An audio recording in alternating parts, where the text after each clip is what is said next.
Hola, espero que estén muy bien. Lo que les presento acá es la quinta retroalimentación. Trata sobre el siglo XX en su primera parte. Corresponde esto al formulario número 4. Como es un formulario bastante largo, lo dividimos en dos partes. Ahora vamos a ver la primera parte, el siglo XX, Primera Guerra Mundial y el periodo de entreguerras. Vamos ahora a partir analizando las causas que tuvo la Primera Guerra Mundial. Las causas de este conflicto, al igual que cualquier otro proceso histórico, pueden ser clasificadas desde lo particular a lo general o viceversa. En este caso, identificamos como causas estructurales, o sea que están más de fondo, el agotamiento del reparto colonial que estaba siendo llevado a cabo por las potencias europeas. Les explico.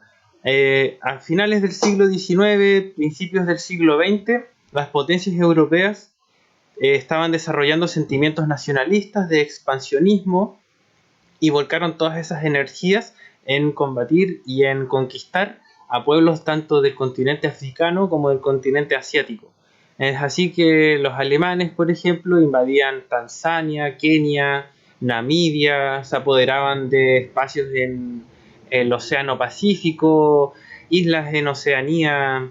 Los franceses conquistaron Vietnam, Argelia, territorios de ese lado. Ahora, ¿qué pasó? Cuando ya estos países europeos se apoderaron de todos los espacios que quedaban en estos continentes, se encontraron con que si querían seguir conquistando más espacio, ya no se los iban a tener que quitar a los pueblos indígenas de estos lugares, sino que se los iban a tener que quitar a otra potencia europea que ya los había conquistado antes. Es así que se empiezan a volcar este nacionalismo hacia una conflictividad y una tensión entre los mismos países europeos. Eso de que se generara un clima muy belicista, o sea, una preparación para la guerra. En Europa de ese periodo no cabía duda de que iba a estallar un conflicto. La única pregunta era ¿cuándo? Pensando en este conflicto que se venía acercando, se comienza a producir una carrera armamentista que se conoce como la paz armada. La paz armada consistió, por un lado, en la acumulación de material militar, el desarrollo de tecnologías, de armamentos, el entrenamiento de los soldados, la preparación de líneas de defensa para enfrentar a los enemigos, y por el otro lado, en la creación de un sistema de alianzas que por un bando tuvo a la Triple Alianza, o también conocida como los Imperios Centrales, dada la ubicación geográfica que tienen en medio del continente europeo. Eran Alemania, Austria, Hungría e Italia, y por el otro lado teníamos a la Triple Entente, que son los países de color verde aquí. Son Gran Bretaña, Francia y el Imperio Ruso.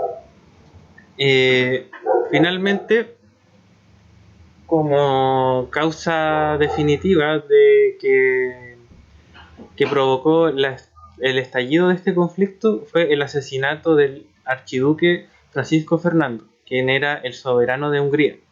Cuando muere Francisco Fernando, se desencadena como quien tira una ficha de dominó todos los sistemas de alianzas que estaban involucrados los países de Europa, generando que al final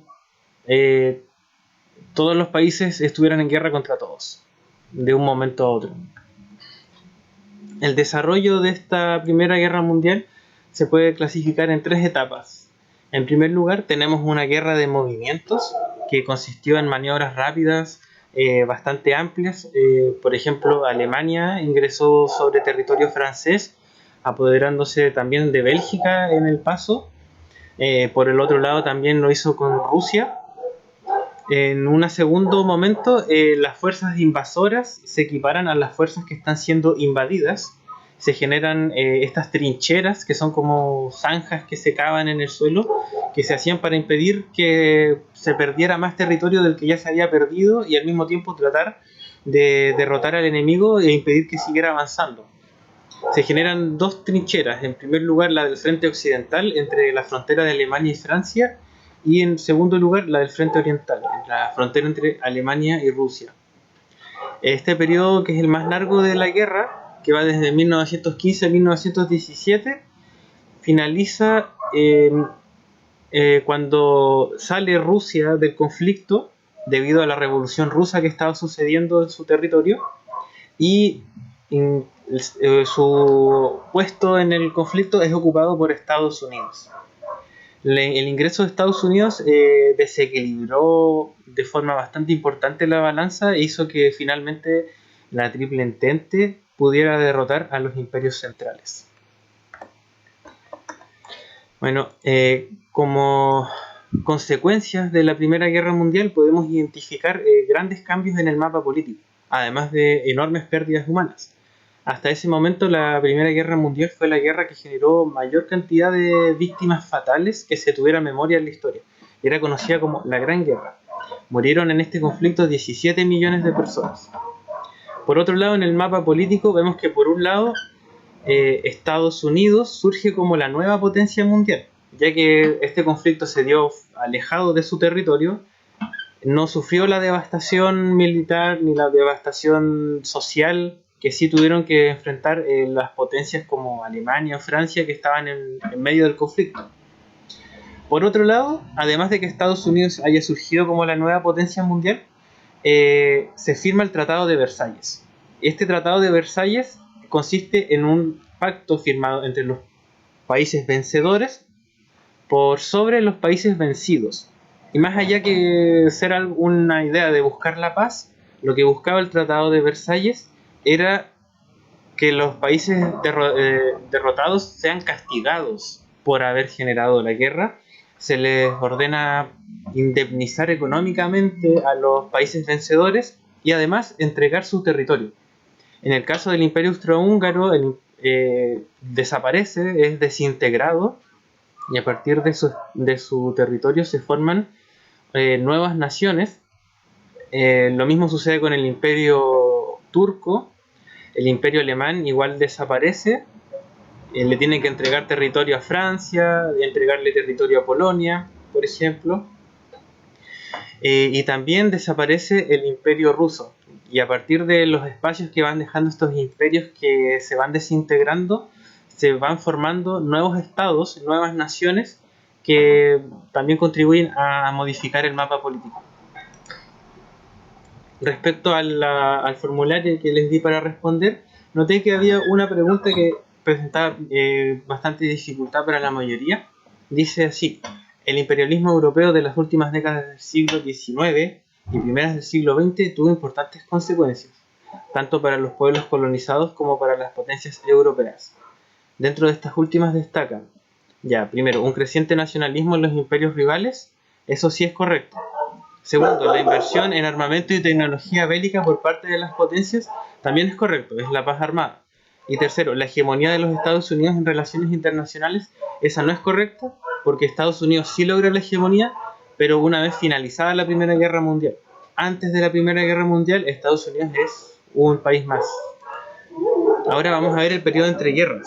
El periodo entre guerras, que viene desde el fin de la Primera Guerra Mundial al inicio de la Segunda, se caracteriza por una alta inestabilidad política.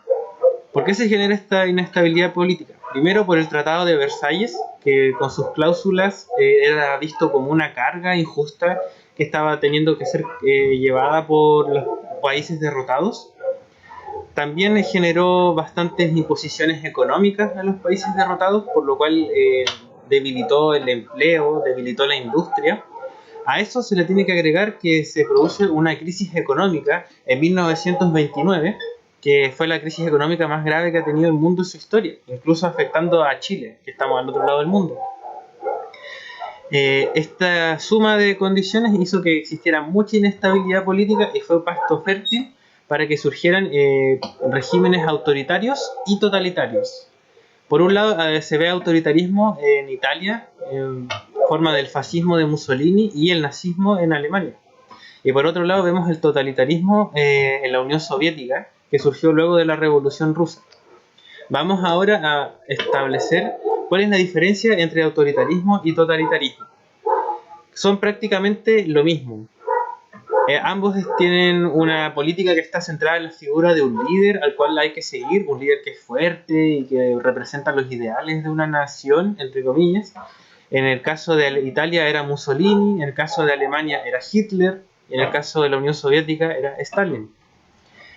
Tanto régimen totalitario como autoritario utilizan un grupo, un partido político se toma el Estado y utiliza el Estado para satisfacer sus propias expectativas y dirigir según su propia visión los aspectos de la vida de las personas. Decide qué está bien, qué está mal, decide sobre la educación, sobre la economía, deciden cuáles son las posturas culturales correctas, por ejemplo, qué libros hay que leer y qué libros hay que quemar, cosas así. Y segundo, bueno, también los individuos no son tomados en cuenta, sino que y todo cae bajo un gran saco de la voluntad colectiva, que es dirigida por el gobierno, y las personas de a pie no tienen opinión. La única diferencia que hay entre el autoritarismo y el totalitarismo es que el autoritarismo pretende pasar como si fuera democracia, permite que haya partidos de oposición, permite que hayan elecciones, pero en el fondo igual mantiene una fuerte censura, un control, una persecución de la oposición y manipula también los resultados de las elecciones. Por otro lado, el totalitarismo ya ni siquiera se molestan en aparentar ser una democracia, derechamente prohíben que exista una oposición y persiguen sistemáticamente a los opositores políticos.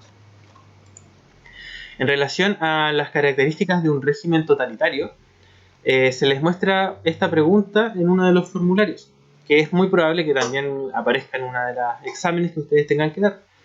Dice así: con el fin de afirmar su posición, Stalin usó el asesinato de S.M. Kirov, un dirigente del Partido Comunista de Leningrado, que era el único partido permitido en la Unión Soviética, como excusa para una purga masiva contra sus rivales, junto con la de cualquier funcionario cuya lealtad pudiera cuestionarse.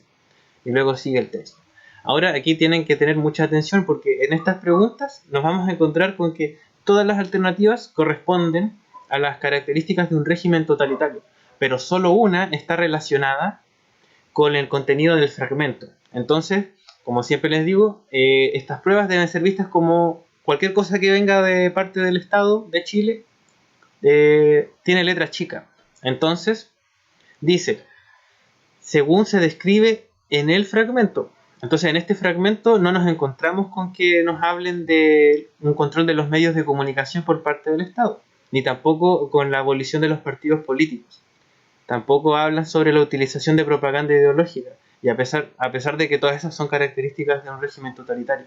La única característica que aparece en el texto, tal como lo dice la pregunta, es esta: el uso sistemático de la violencia para eliminar a la oposición política. Bueno, esa es la revisión de esta primera parte del formulario número 4. Más adelante les mostraré la revisión de la segunda parte que trata sobre la Guerra Fría. Eso es, cuídense, que estén muy bien.